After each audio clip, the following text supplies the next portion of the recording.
Let me give you a guided tour. Let us learn some more.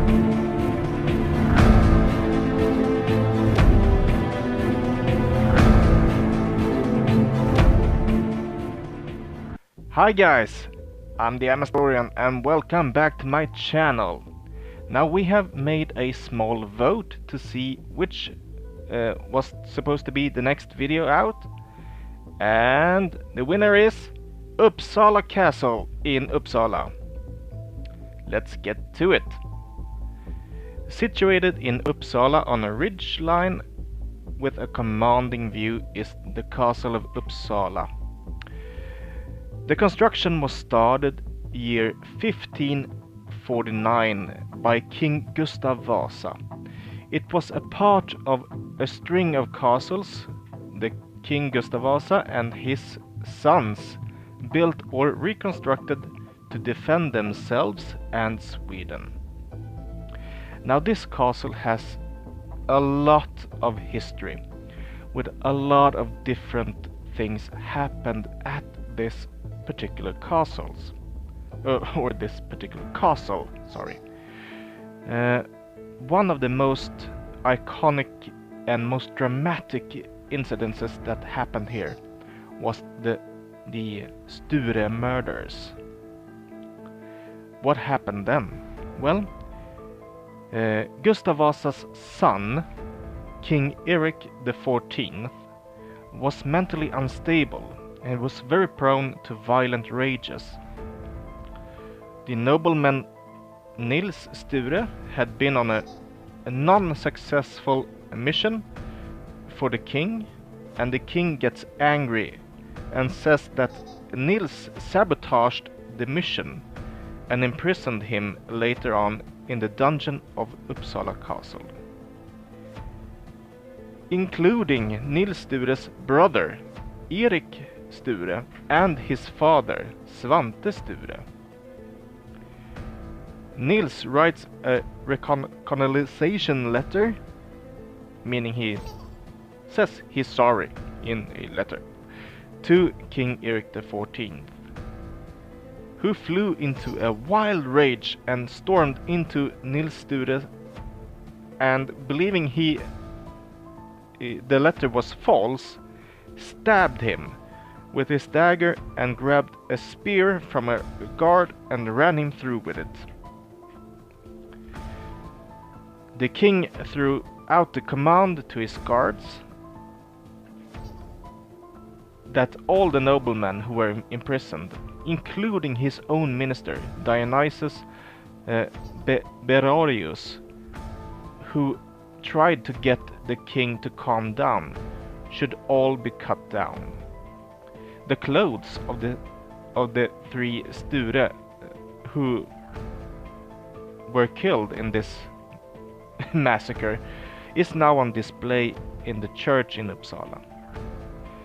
Now there is a small story about this particular murder or massacre, that Nils Sture was such a God-fearing and loyal subject to the crown that he, instead of actually defending himself against this crazy man trying to stab him, actually gives his chest for the king to stab him, and when he's stabbed, pulls out the knife and kisses the knife and returns it to the king for him to stab him again. Is this actually true? I don't believe so, but there is a story about it, including a painting, as you can see, about it, which is not contemporary to the time, might be added.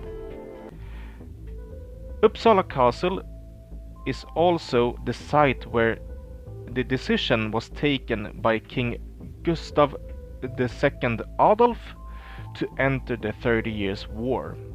Now that was a very bloody war, which Sweden had basically no reason to get into, but there you get it. Got it. Whoa.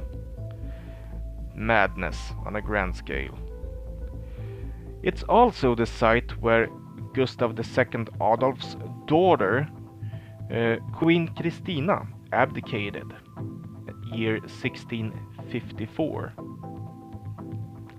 Now in the year 1702, Uppsala had a massive fire which devastated much of the city and also damaged the castle. So 1744, the castle was reconstructed.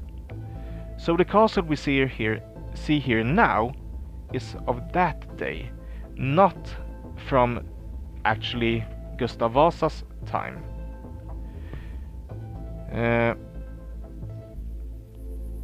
But the castle should have been a lot bigger. It's a whole wing missing due to lack of funds when it was reconstructed or rebuilt. But what is it used for today? And has it been used for anything meaningful since? Between? Well, it has been used as a prison in the 19th century.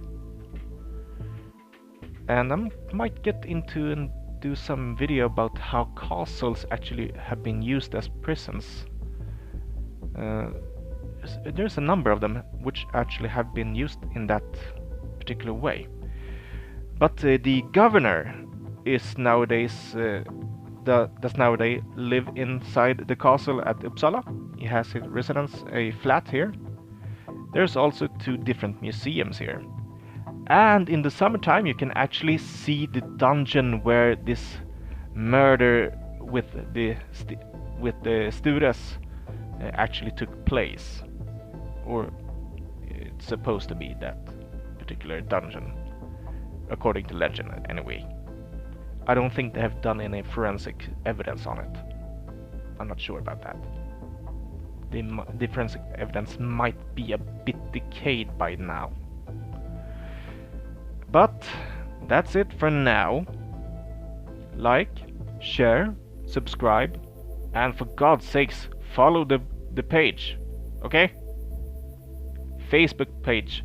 Hit like and hit follow so you can see what happens, okay? Bye bye. See you later. Thanks so much for watching. Like and subscribe.